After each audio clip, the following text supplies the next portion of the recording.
Greetings, you Goha corporate funkies. Can you believe it? We are already pretty close to being done this entire Yu-Gi-Oh! Retrospective.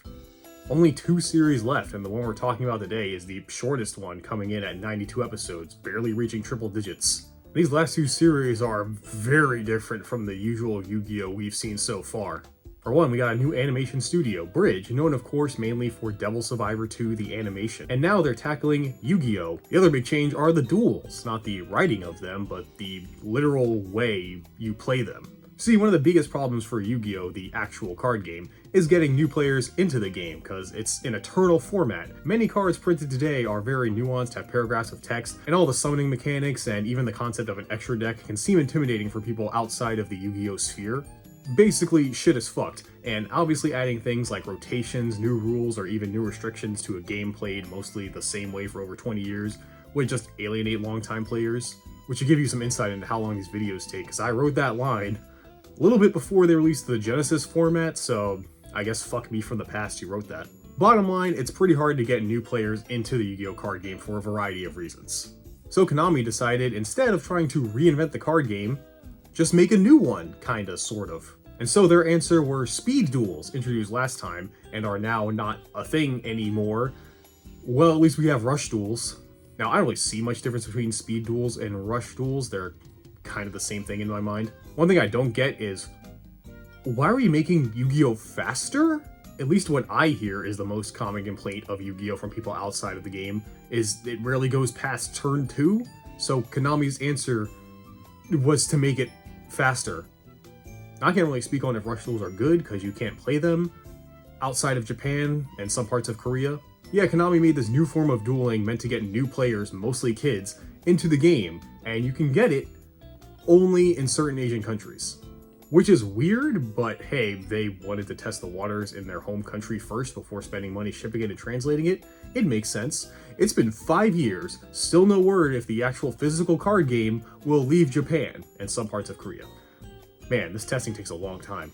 To my knowledge, the only way to play rush duels anywhere outside of those areas is through the Yu-Gi-Oh! Duel Links app. It's on there, but I've already established I value my free time.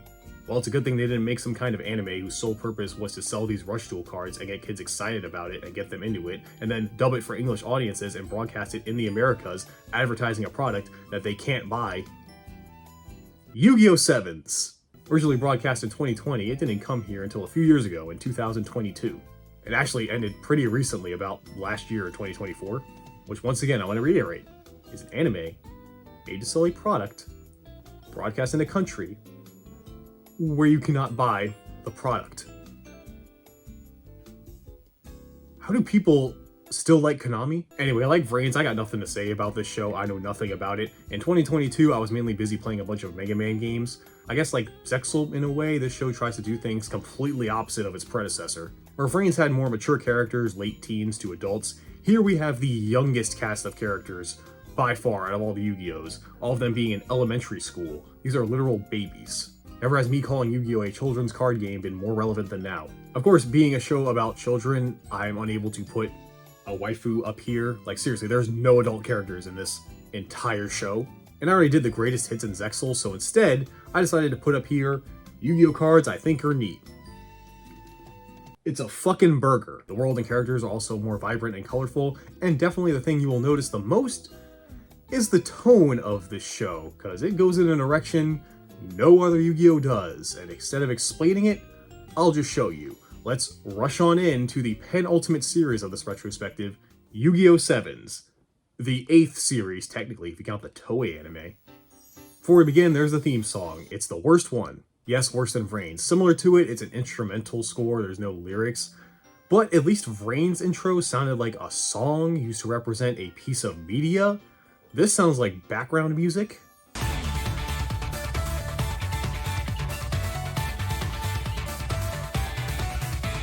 If any song needed lyrics, this did, because my god is it forgettable. I may not skip openings, but even listening to this 90-something times, I forgot how it sounded every single time it ended. You could hold a gun to my head and tell me to describe this song to you, and I'll say you might as well shoot me, man. I got nothing for you.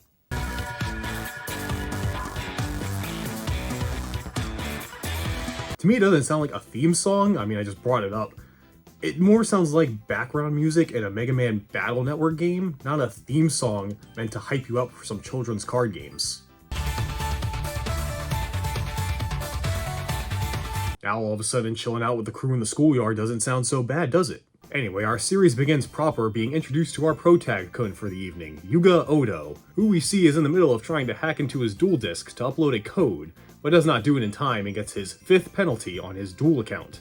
And I'd better hurry up. Just a few more clickety clicks and my install will be... You are out of time, Yugioh. You are assigned your 5th penalty. But he's not stressing about it, heading to school the next day at Goha 7th Elementary, where he's quickly intercepted by the student council president Gavin Sogetsu. Did I hear something about another penalty, Yuga? Hey, Gavin. Do I look like a rule breaker to you? Seems Yuga is a regular troublemaker, even showing up on his unsanctioned duel cycle, better than a turbo-dueling skateboard, and explains he got his 5th penalty trying to hack into his duel disk. Gavin then does everyone's favorite part of Yu-Gi-Oh!, a character expositing things to another character that they already know so the audience can keep up. This world runs on the big super corporation Goha Enterprises, who run and make all the technology and own and operate the card game. And your life pretty much revolves around your duel account, of course. If you get 6 penalties, your account gets deleted, and if you don't have an account, you're basically scum that should go die in a ditch. What do you mean you can't play a children's card game? Get the fuck out of my face, scrub. But Yuga doesn't care, because he's willing to try again to install his Rush Duel program, because he's tired of that traditional old style of children's card games, and thinks by doing this, he's going against the man, and he's got true freedom. Gavin tells Yuga not to go against our corporate overlords and go to class instead, but we see some other kids are interested in this rush dueling, like a girl with purple hair taking pictures with her phone, and another boy who confronts Yuga about these rush duels, a blue-haired kid named Luke. Do I know you? Because I'm not sure I do. Of course you do, because I'm the top duelist at this school. The name's Lucidian, but you can call me Luke. He tells Yuga of a legend about a secret back door into Goha Enterprises systems, made by a disgruntled employee, I guess we'll call him that for now, and that if Yuga can access it, he can upload his Rush Duel program. Also, whoever can access the server will be known as the King of Duels. Yes, not King of Games. For some reason, they just changed that one word. Turns out the server is guarded by a hologram of a Goha employee that Luke found a week ago and dueled him and won. But for some reason, nothing happened. And every time he did, he would run out of time trying to duel him and has 6 penalties on his account. It was deleted. And he thinks Yuga's Rush Duel program can help solve the puzzle, because another thing the legend mentions is a road, and that's what Yuga calls his inventions. He calls them roads. So Yuga agrees to do this, but Gavin on his way home sees Yuga's duel cycle outside, and goes in seeing what they are trying to do and freaks out. And another countdown begins, and now everyone in the vicinity will get a penalty, if Yuga can't install his program on time. That includes Gavin and that purple-haired girl from before, who we now know is called Roman Cassidy. Oh, you knew I was here. Roman Cassidy? Actually, dueling really isn't my thing. Me and my band just finished practicing upstairs, but I wanted to know what the ruckus was down here. Then Luke shows he can destroy electronic devices by touching them. Sure. Yuga is almost done installing his program, but he's running low on batteries, so Gavin charges it up old school. But low battery and terrible internet speeds are slowing down the install, so Roman suggests he speed it up with real-time Rush Duel programming. Basically, dueling helps the program install. It's just so we can have our tutorial Rush Duel, as Yuga uses his program to have a Rush Duel against this Goha employee hologram. Okay, so Rush Duels are pretty similar to Speed Duels. For the anime, the only differences are there's no extra deck, for now. You can summon as many monsters as you want in a turn. Yes, there is no limit with normal summons. You can throw your whole hand out if you want. Which isn't good for Yuga, because this allows the other guy to summon Blue Eyes by tributing turn 1. Nice job, Yuga. Now, there are a lot of other rules and mechanics for Rush Duels, but that's really all you need to know. Alright, well, there's one rule I don't agree with. In a Rush Duel, you draw on your draw phase until you have 5 cards in hand. That is so stupid, especially in a broken-ass game like Yu-Gi-Oh! The reasoning Yuga gives is it adds suspense being able to turn the duel around. But no, a comeback is cool because the person doing it does it with limited resources and strategy to get them out of that predicament. If you draw a full hand in Yu-Gi-Oh!, Rush Duel or otherwise, and you don't win, you're a shit card game player. But this does allow Yuga to summon his ace monster, Seven's Road Magician. A wall! A mountain! Not even a planet can block my way! Nothing will stop my road to victory! Seven's Road Magician! And using its casino effect of drawing 1 card, which does add suspense and tension to a duel, Yuga, not drawing 5, your ace monster literally has an effect that does what I'm talking about. Yugioh wins and is able to install his Rush Duel program. That's not all, everyone's penalties are removed, meaning Luke's account is restored, and now every single duel disc around the world is turned into a Rush Duel disc. Yeah, the Master Duels, as they're called I guess now, you can't do them anymore. Which, what the fuck, Yugioh? Why'd you delete the other style of dueling? What if someone doesn't like Rush Duels and likes the other way better? What if that's my version of freedom? Asshole. Preaches about Goha forcing everyone to duel a certain way, and then he does the same thing. This is our hero? Looks like the Church of Duel-taining has a new rival. The Goha employee then explains that the road to the King of Duels has opened, and that's the first episode of the show.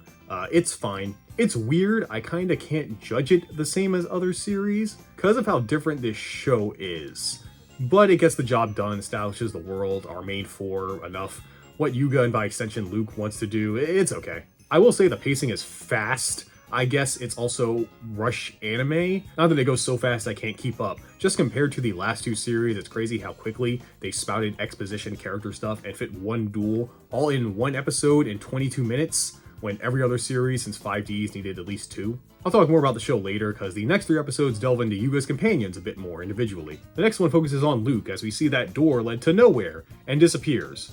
Okay, that's the end of that. But Luke wants more, explaining he wants to be the King of Duels, it's his dream, and now that rush dueling is the thing, he wants everyone to do it. Part of that plan involves him becoming president of Goha, and making rush duels the new norm. So until then, he wants to make sure no one knows they installed rush duels, because then Goha would come after them and make them uninstall it. Anyway, the next day at school, Yugioh tells everyone he invented rush duels. Luke tries to stop him, but Yugioh says he made rush duels to share them with everyone, not keep it a secret.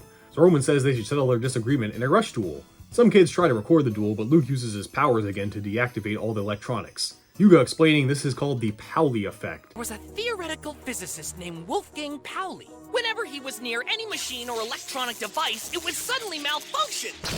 So they named this phenomenon that occurred the Pauli effect. But it turned out it wasn't his fault at all. It was all just a case of coincidence and bad timing. Which is a real thing I've never heard of until this anime. I was not expecting Yugioh to teach me a real-world trivia fact. And then pretty quickly it's shown the reason for this is because Luke's watch shorts out machines for some reason. Anyway, the duel flies with Gavin since for some reason Goha's security cannot detect rush duels. So it's Yugioh versus Luke. Now, while I may not have played rush duels, I do think this duel is pretty fun, mainly because Yugioh bricks and also lacks protag powers when he needs to draw that one card with his magician again. He doesn't do it? Wow, at least protag, never protag. We also learn Luke is actually really good at dueling. Because of his curse of destroying machines, he used his power to sneak into adult dueling clubs and dueled all day. That story had nothing to do with your power. Exactly. The secret behind his skills is that he just practiced. And so he summons his ace monster, which I actually like his speech for it. You're not ready for this. You're so not ready for this. I say it twice because this monster strikes twice as hard. Rise into the light. Multi-strike Dragon Dragius! Yeah, to reuse animation most likely, every character, no matter how irrelevant, has a big speech when they summon their ace monster. I'll show you the ones I like if YouTube will let me. And Luke actually wins. The protag lost to the Joey of the series. That's sad. But Yugioh's okay with it because he hacked that drone that gave him penalties to record the duel and upload it to YouTube. And now the world knows about rush duels. But at the same time, now Goha is getting constant calls about rush duels. They are now fully aware of its existence. The next episode kind of focuses on Roman, as the next day Luke shows Yugioh that Goha is striking YouTube videos involving rush duels. Then despite them establishing Luke is an idiot, he makes a good point, that they have the tech to censor rush duels, but why have they not been able to trace who's behind it? But maybe they have already and they're being watched. And because Roman is often very not subtly taking pictures of Yugioh sometimes, Luke thinks she's a spy for Goha. Then Luke says sus. Why are you so interested in Roman anyway? Because she's super sus! Yeah, remember, 2022, we're pretty modern, guys. Yugioh doesn't believe Roman is a spy, but wants to get her into rush duels, so he rizzes her up, inviting her to his lab on a date, which she agrees when she hears he invented rush duels there. Also, there's Kaizo, the hacked drone Yugioh now owns, I guess, which he gave a personality that sims for Roman and her music. Sims for her a little too much. She's a child, Kaizo. I mean, you're technically like 1, I guess. Am I really gonna argue the statistic? Oh, whatever, everyone's a creepy asshole with me. Eventually, Yuga peer pressures Roman into rush dueling him, where we learn she's not a spy. Also that our ace monster, Prima Guitarna, that's a stretch, is a card she wanted to use because it was given to her by her favorite musician, which is why she was interested in rush duels a little. But she's still a woman in Yu-Gi-Oh! And loses, but now has grown to like rush duels. Yeah, that's it. I said it focuses on Roman, but it doesn't really explain a lot about her, like why she was taking pictures. The guys just forget about that, I guess. But we see that Roman's pictures are being sent to a mysterious boy who seems to already know who Yuga is. The last, of course, is Gavin, who's pretty much the exact character you think he is, a perfect model student council president that always follows the rules and enforces them, as is narrated to us by Rain and Reno, two twins and other student council members who are like his ninja secretaries. You'll see what I mean later.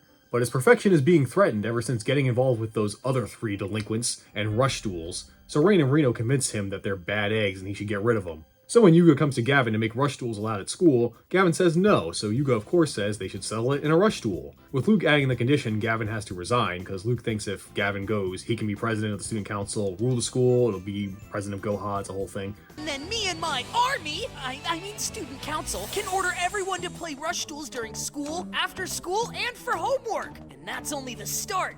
We then see Gavin is actually very active, always helping out different clubs and having many meetings. He's always doing something, and still makes it in time for the rush duel. But he duels using the Sogetsu style, which means he doesn't touch his cards. Rain and Reno do a very traditional way of doing things, well, traditional in Japan.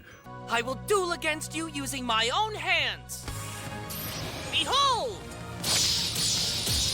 I touched my own card! That's not that special. But protagonist is still protagonist, despite losing to Luke, and Gavin loses and he does honor his word, resigning as president. But immediately gets re-elected because everyone likes him and knows that this school can't function without him. Oh yeah, also Yuga summons his Dark Magician Girl variant, Seven's Road Witch, which is not level 7. I get she's 6 to mirror Dark Magician Girl, but how can you be a Seven's Road card and not be level 7? So yeah, I consider those 4 episodes to be the intro of this show. They don't reveal everything, but give you enough insight into our main cast while also leaving some mysteries like Luke's watch, why it works like that, Roman's spying, and Gavin doesn't have a thing, he's exactly that way for the rest of the show. But I like him, he's funny. And I guess that's the name of the game, cause it's time to address the elephant in the room, the tone and direction of this show.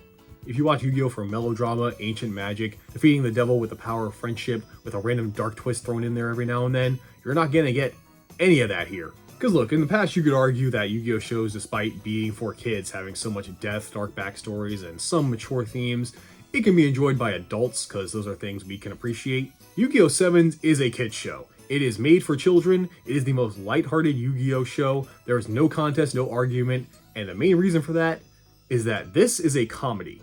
There is no serious storytelling, no character development, no melodrama, or even that one random dark moment all Yu-Gi-Ohs have. The goal of this show is to make you laugh, and I think Yu-Gi-Oh! Fans hate that.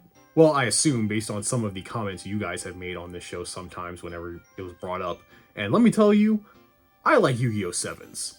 Yeah, I think it's great.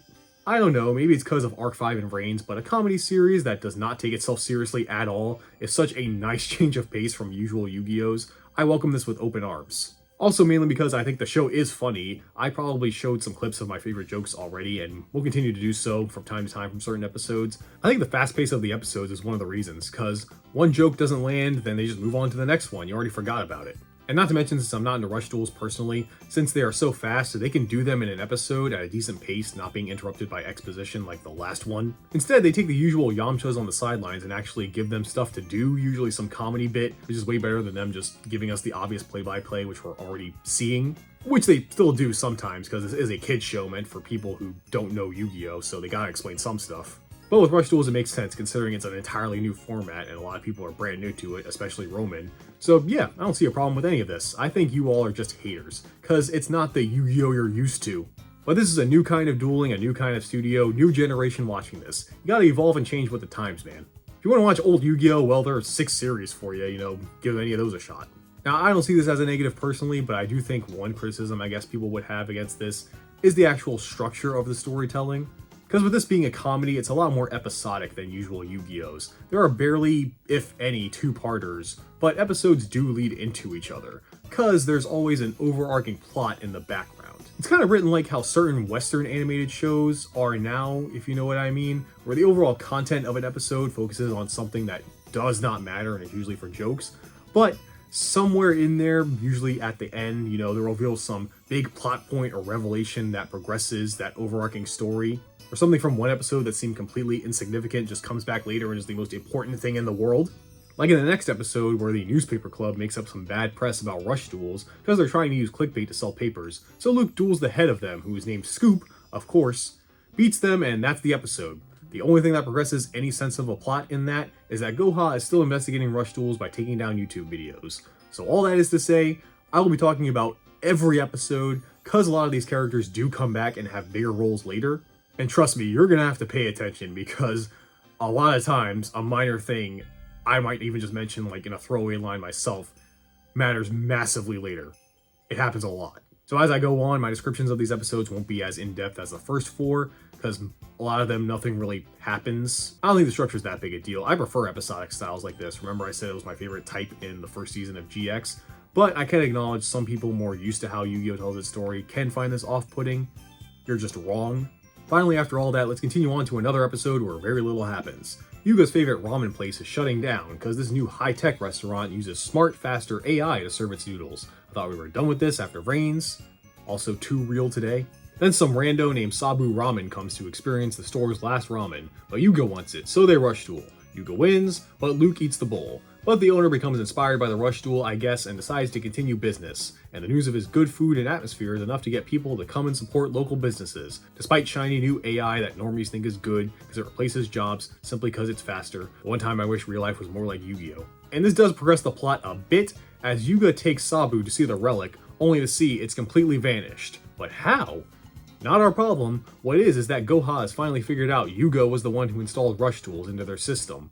What's more, they are unable to remove it, so they decide to go to the source by sending a spy to get Yuga's blueprints on rush tools, which they can use to uninstall it. And the person they send is Mimi, who enrolls in Yuga's school. While she looks like a kid, this is anime. She's actually 37.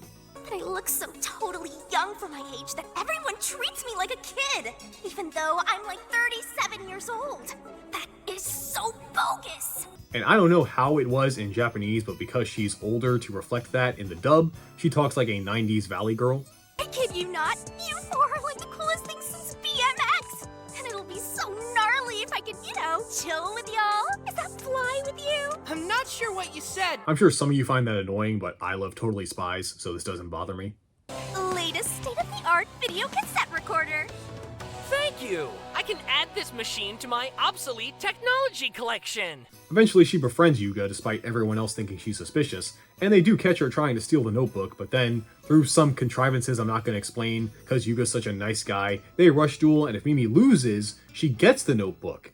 It's weird, I'm not explaining it. Also, she uses cards that are also supposed to be old, because they're based on what I assume Japanese women were like in the late 80s to early 90s, and she loses with them, getting Yuga's notebook because that duel didn't matter. But when she takes it back to Goha, because Yuga's still a kid, he doesn't have detailed blueprints, just a bunch of drawings of robots and stuff that probably only he can decipher, which I thought was kind of funny. Either way, Mimi is now stalking Yuga to get more info so she can rise up that corporate ladder.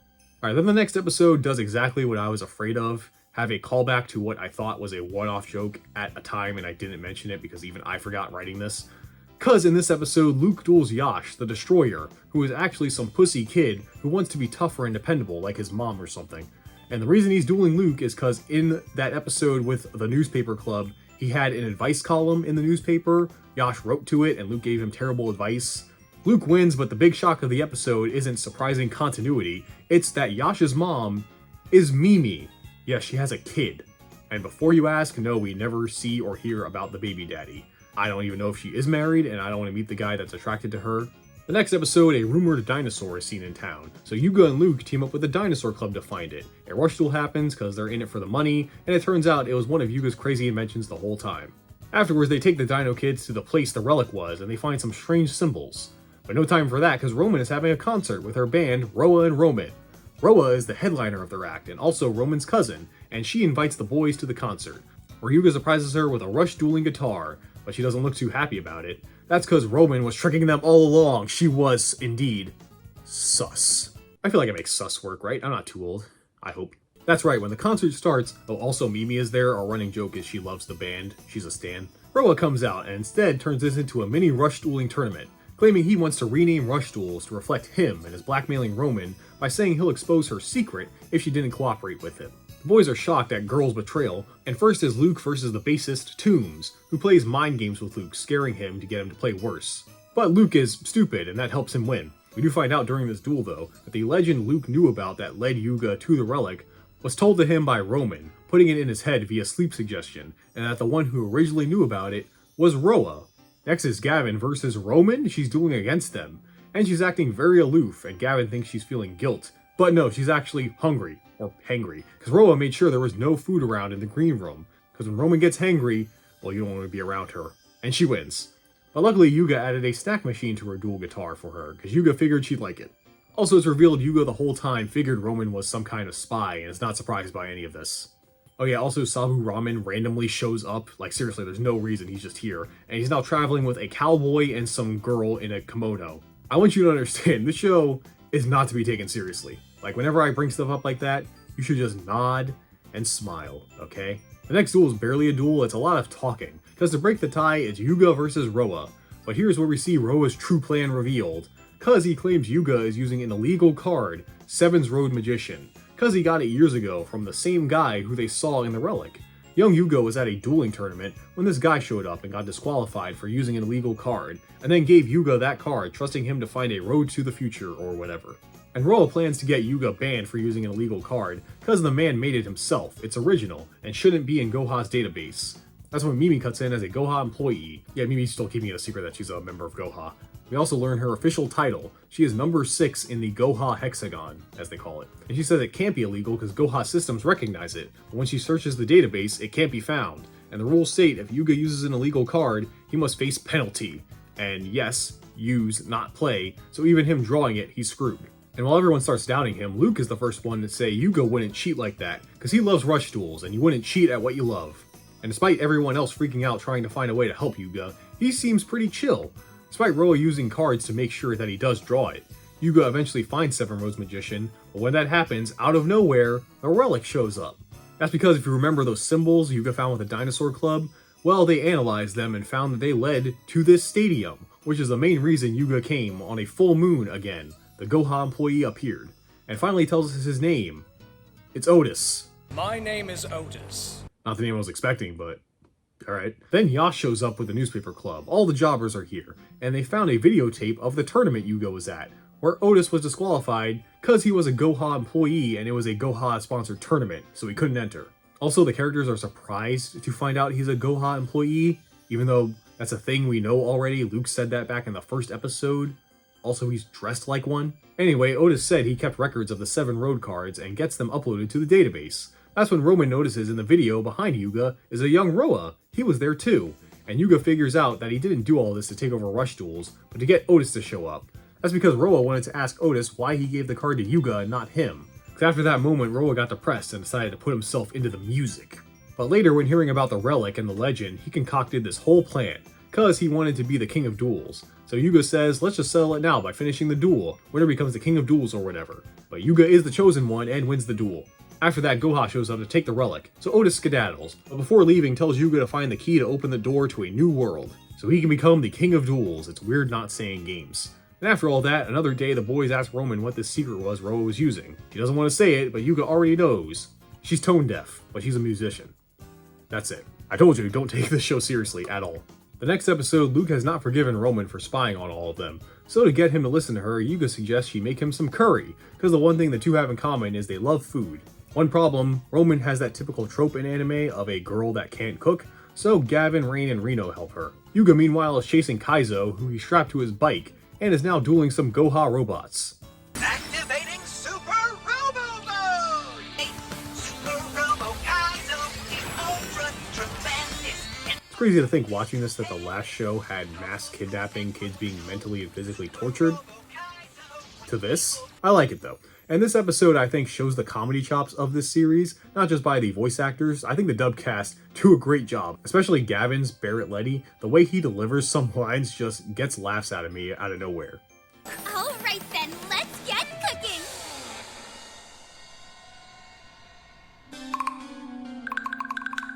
Something wrong? Fun fact, he was also Akira in Vrains. Also, I think Bridge is doing a pretty good job with the animation so far. Hasn't had any amazing Sakuga type moments, but this show has had so many visual gags. Like in this one, Rain and Reno are often in the background just doing random shit because they're ninjas, remember, and they don't even acknowledge it. It's great because it gives me a reason to watch the show because I don't want to miss a joke. It's not all dialogue based like most anime comedies. Anyway, despite it looking like toxic waste, Roman finishes her curry and invites Luke to eat it, and it's actually good. Yeah, everyone loves it.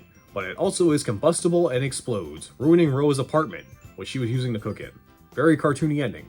The next episode starts the next arc, I guess we'll call it that, where okay, I feel like I should give these four a name. Not really called anything, though, by, like, any other character in this. The Rushers? The Roadsters? The Children? Yeah, sure, the Children find out from Kaizo that the relic has reappeared on an island off the far coast.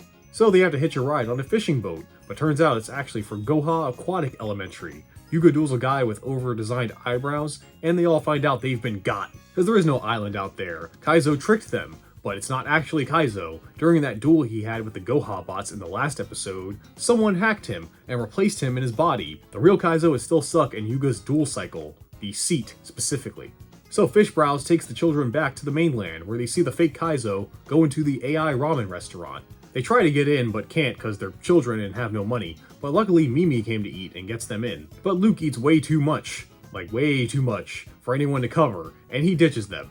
Yeah, Luke is the bad version of an idiot character in this show, that they make him an asshole. Like how they write Patrick Star in later seasons of SpongeBob, if you know what I mean. The rest are forced to wash dishes from a kid in the cleaning club named Grimes. I don't know why this kid is working at this restaurant, I feel like we have child labor laws in place for this. But Roman duels him to clear their debt, with Luke showing up midway pointing out that Grimes is a filthy cheater. And this is also a callback and resolution to Luke not trusting Roman anymore, even though he ditched them. Roman wins and they force Grimes to lead them to whoever's in charge around here.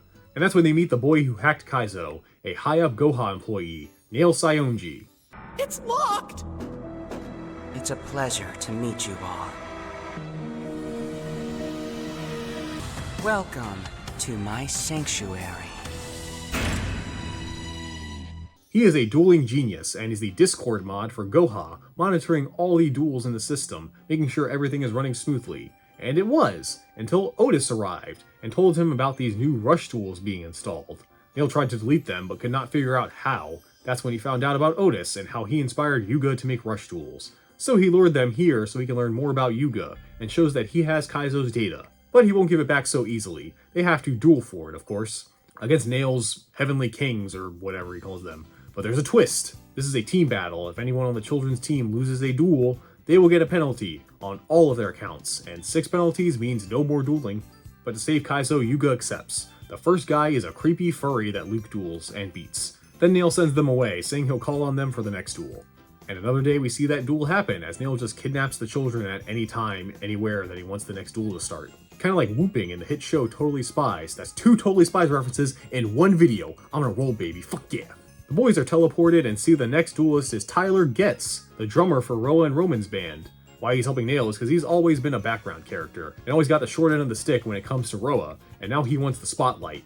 Too bad for him, Roman was with Roa at the time, and he got taken here too, so he duels Tyler, and then friendship, I guess, has them make up, even though despite giving a rousing friendship speech, it's shown that Roa might just be an asshole, and not a good friend. But the children are now 2-0 against Nail. Later on, Yuga starts having dreams about a dueling robot, and he decides to start making it. He makes Kaizo the codpiece. Okay, maybe every kid in this show is kind of a dick. Kaizo more than most. Then the children get lured in with massage chairs, and meet Nail's chair. Yes, his chair. Its name is Seat Bastion. Do you not know you are not worthy to sit on me, you lowly commoner? I am not a mere massage chair. I am Seat Bastion, the massage throne. And it's revealed Seat Bastion is the one who attacked Kaizo and grabbed his data. Cool, Yuga beats him. Well, 3-0 seems like this is going to be an easy dub for the children, until the next episode, where this time Mimi wants to duel Yuga, because she wants to rise up the food chain, so she's the next one Nail has them face. But to her shock, Yash was with them, and he's trying to still discover himself, so he wants to duel to find his way, and Mimi begrudgingly agrees to help her son.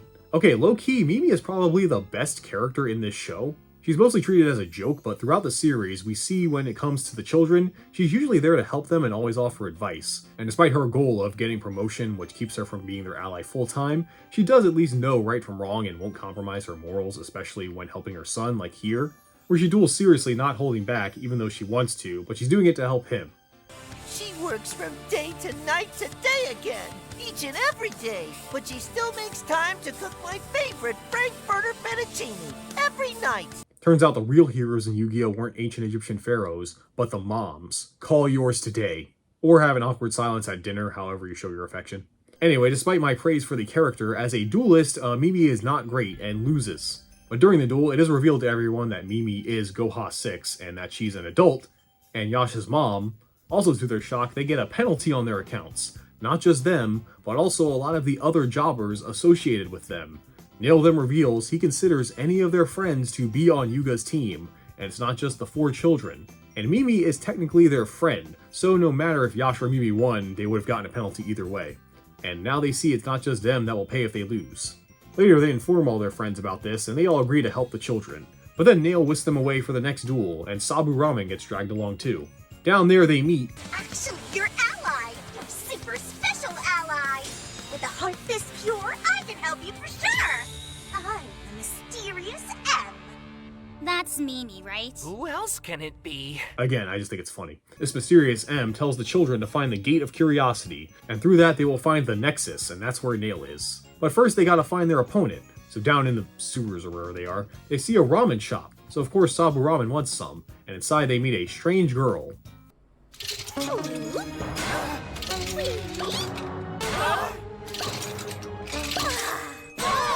Greetings, Earthlings! Welcome to Out of This World Ramen! My name is Celestia Noodlina! I think they're mispronouncing Uwu. Of course she's the next opponent, and Sabu Ramen duels her. And he wins, and Celestia goes back to her home planet, never to be seen again. Nice epic E.T. reference, you know, for all the kids watching this, whose parents were maybe kids at the time. I'm sure they got that. In the next episode, the children go to eat at the AI ramen shop again, but this time Luke has coupons. I'm pretty sure they explained how he got them, I don't remember or care. Unfortunately, Grimes still works there and wants revenge on Luke for making him look bad, so he lures him into a rush duel, and a bunch of stuff happens. Main thing is the children find out it's Luke's watch that gives him this electronic distortion powers. And Grimes tries to mill Luke, always like a good mill deck. Luke does manage to win, but is barely aware that the watch is the reason for his powers. And after beating Grimes, they get him to tell them where the gate is that leads them to the Nexus. They head inside and see this Nexus is an underground mall? And it's all operated by robots who strictly do not follow any rules or logic, something Yuga seems to enjoy. We then see Nail might have to work on his resume after this, cause the other 5 members of the Goha Hexagon arrive to fire him, cause him contacting Yuga and starting this whole thing went over them, and they don't like that, so Nail duels all of them, with him expositing that he's doing this to find the source of all creation. It's just his vague reasoning, it doesn't mean anything. Then the children show up, and Yuga begins a duel with Nail. And besides being a Chad using Trap Hole, Nail shows Yuga he has not only perfected rush duels, but evolved them to go even further beyond. Cause he has a new way to play, Maximum Summoning. I maximum summon! Descend upon this realm, Yggdrago, the Sky Emperor! Yes, a new summoning method. It works by having 3 cards in your hand that all make up one monster, and playing them at the same time summons it. Which some of you like to point out when I kept saying Link Summoning was the last method introduced, that this one exists. Oh yeah, Maximum Summoning, of course. Let me go load up Master Duel and oh, well I can buy the physical cards for my TCG deck, oh. Well, I can buy the Rush Duel cards, oh. Yeah, there's a reason I called Link Summoning the last new summoning mechanic, because it was, and it should be. I was talking about real Yu-Gi-Oh guys, not this Rush Duel thing. Fake Yu-Gi-Oh though, also known as Rush Duels, needs some spicing up, and that spice Nail uses to beat Yuga. Badly. And Nail reveals he made Maximum Summoning because Yuga messed up. That when examining the code for Rush Duels, he found a hole in the code, missing data, and since he couldn't delete Rush Duels, he decided to add to it, making Maximum Monsters, and Maximum Summoning, which he used to beat Yuga and give them all their second penalty. Next day, the other children can't find Yuga, he's missing, probably crushed by his defeat. So the other children go to look for a way to help him beat Nail's Maximum Monster.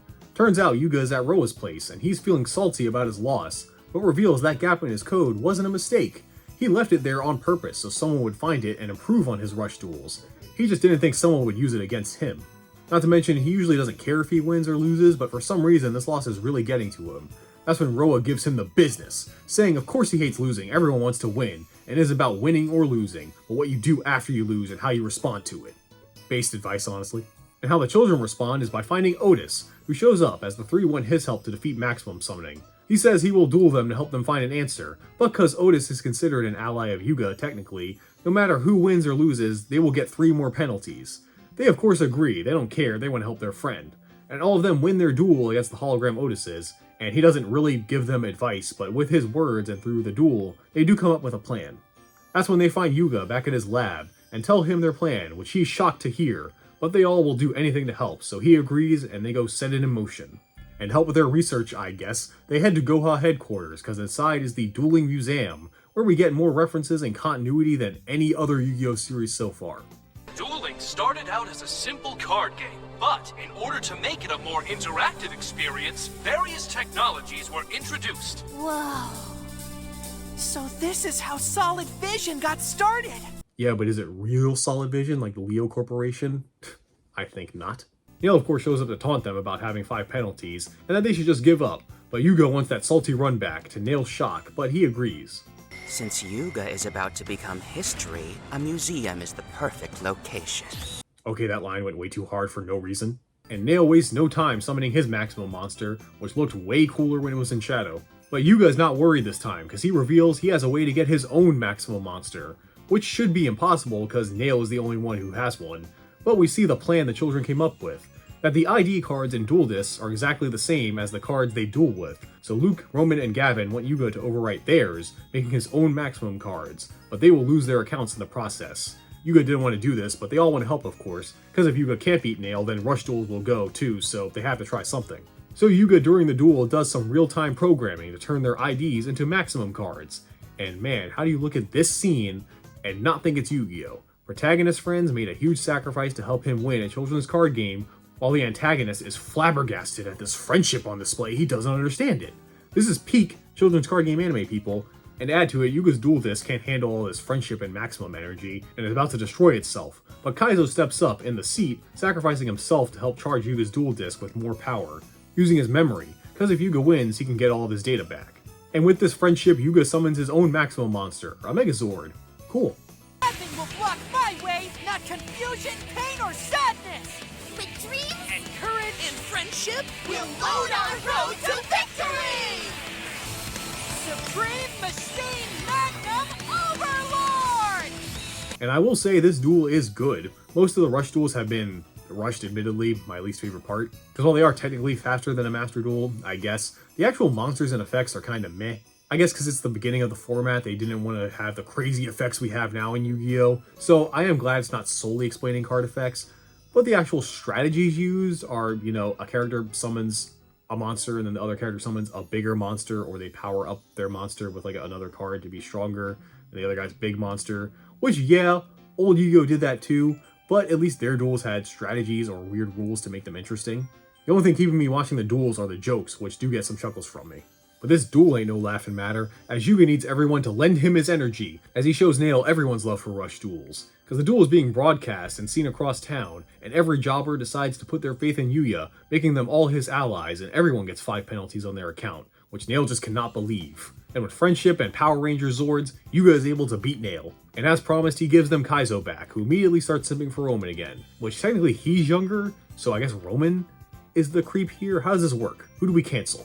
But then a bunch of Goha drones come to suspend an account with 6 penalties. It's not Yuga though, it's Nail, who gave himself 5 penalties before the duel to make sure it was fair. What's more, he was able to get rid of everyone else's penalties and restore the other 3 children's accounts. And the first part of Sevens ends with Nail seeing the joys of rush dueling. And that's where I'll leave it for now. Because while light on plot, there was more for me to go over, being the start of it, and there was a lot of exposition I had to get out of the way. And that was episode 26. Until 52, it's all like season 1. Again, it's kind of weird how they define seasons in the dub format. I think they call that first half the birth of rush duels and the maximum arc. There are a lot of arcs in this show, despite it being so short. Because if you can't tell, each arc in this series is like 10 to 13 episodes. The next arc isn't exactly my favorite, but it does what Yu-Gi-Oh! Does best, introduce a lot of new characters and a lot of new plot points, so I need to take a break. But so far, like I said, I'm digging this show, man. Yeah, it's not compelling storytelling that goes deep into the characters and world building and plot, but neither were the other Yu-Gi-Oh series. I'm being entertained, that's all that matters. So let's see if they keep it up in the next half of Season 1, which being so short is also the halfway mark of the whole show, where we're going to meet a whole bunch of newbies, and see the road to the future that Rush Duels will take us to. It's mostly a construction site. See you there. I'm curious how far Rush Duels will grow, and I cannot wait to find out.